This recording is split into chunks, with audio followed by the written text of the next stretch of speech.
कभी सोचा है एक सरकारी कंपनी मार्केट को पछाड़ सकती है? आज हम हिंदुस्तान कॉपर की एक ऐसी ही अविश्वसनीय कहानी को समझने जा रहे हैं। एक ऐसा स्टॉक जिसने सिर्फ 1 साल में ही जबरदस्त छलांग लगा दी। चलिए इस पूरी कहानी की परतें खोलते हैं।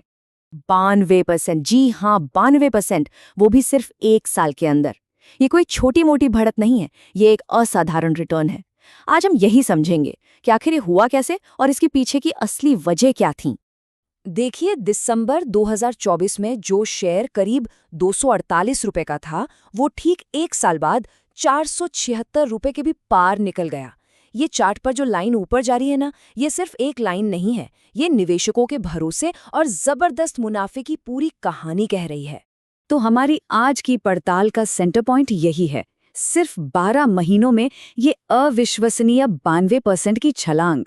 लेकिन असली सवाल तो ये है कि इस मल्टी बैगर रिटर्न के पीछे कौन सी ताकतें काम कर रही थीं। और यहीं पर तो सबसे दिलचस्प सवाल खड़ा होता है। आमतौर पर जिन्हें हम थोड़ा स्थिर या धीमा मानते हैं, उस एक सरकारी कंपनी ने मार्केट को मात देते हुए इतना शानदार रिटर्न आखिर दिया कैसे? चलिए इस पहेली को सुलझाते हैं। इस पहेली को सुलझाने के लिए ना पहले इस कहानी के मुख्य किरदार यानी कि कंपनी को समझना बहुत जरूरी है। तो हिंदुस्तान कॉपर आखिर है क्या? देखिए, हिंदुस्तान कॉपर कोई आम कंपनी नहीं है। ये भारत की इकलौती ऐसी सरकारी कंपनी है जो तांबे की माइनिंग से लेकर उसे रिफाइन करने तक का सारा काम खुद ही करती है। लगभग 46,000 करोड़ के मार्केट कैप वाली इस कंपनी ने हाल ही में अपने मुनाफे में 81% की जबरदस्त ग्रोथ दिखाई है। और बात यही नहीं रुकती। कंपनी का लक्ष्य है 2030 तक अपनी उत्पादन क्षमता को कई गुना बढ़ाना। ये सारे आंकड़े कंपनी की मजबूत बुनियाद की तरफ साफ साफ इशारा करते हैं। ठीक है, तो कंपनी के फंडामेंटल्स तो मजबूत दिख रहे हैं, लेकिन इतनी बड़ी रैली की कहानी सिर्फ कंपनी तक ही सीमित नहीं हो सकती। इसमें अक्सर ग्लोबल हवा का भी बहुत बड़ा हाथ होता है। चलिए अब जरा भारत से बाहर की दुनिया पर एक नजर डालते हैं। तो आखिर इस तूफानी तेजी के पीछे का असली राज क्या था? क्या सिर्फ कंपनी की अपनी परफॉर्मेंस, या फिर पर्दे के पीछे कुछ और भी चल रहा था?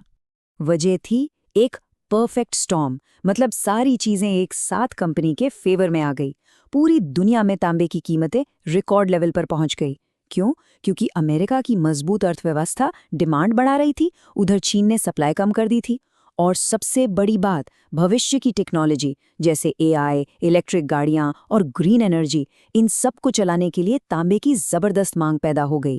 ग्लोबल कहानी से हमें एक बड़ी पिक्चर तो मिल जाती है, लेकिन असली बारीकियां तो हमेशा आंकड़ों में ही छिपी होती हैं। चलिए अब जरा नंबर्स की गहराई में उतरते हैं।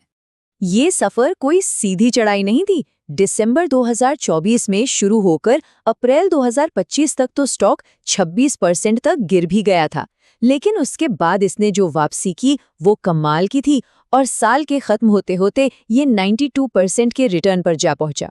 ये बाजार के उतार चढ़ाव और इस स्टॉक की अपनी ताकत दोनों को दिखाता है। कीमत तो सिर्फ कहानी का एक हिस्सा बताती है।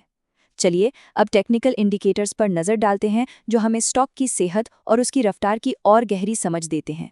सबसे पहले है पीई रेशियो, जो 80.75 पर है। ये काफ़ी ज़्यादा है, खासकर एक पीएसयू के लिए। इसका सीधा सीधा मतलब ये है कि निवेशक भविष्य की ग्रोथ के लिए आज एक बड़ी कीमत चुकाने को तैयार हैं, जो एक तरह से ओवरवैल्यूएशन का भी संकेत हो सकता है। इसके बाद है आरएसआई यानी रिलेटिव स्ट्रेंथ इंडेक्स, जो 81 पर है। अब देखिए, 70 से ऊपर का आरएसआई ये बताता है कि स्टॉक ओवरबॉट जोन में है।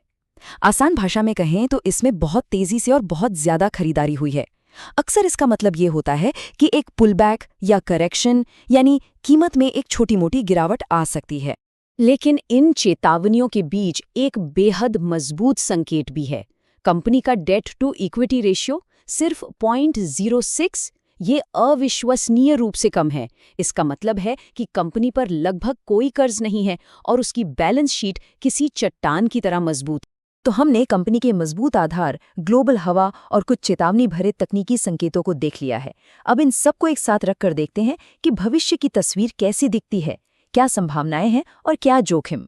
तो तस्वीर के एक तरफ हैं जबरदस्त ग्रोथ ड्राइवर्स, भारत में इलेक्ट्रिक वाहनों और ग्रीन एनर्जी की क्रांति, कंपनी की अपनी विस्तार योजनाएं और कर्ज मुक्त बैलेंस शीट। वहीं दूसरी तरफ जोखिम भी साफ है।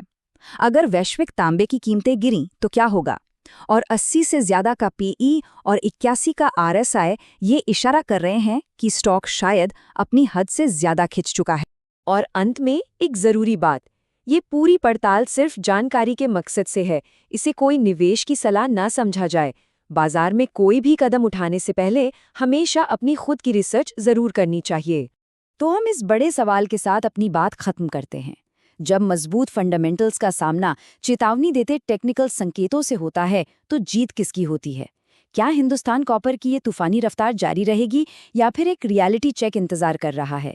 इसी सवाल पर पूरे बाजार की नजरें टिकी हुई।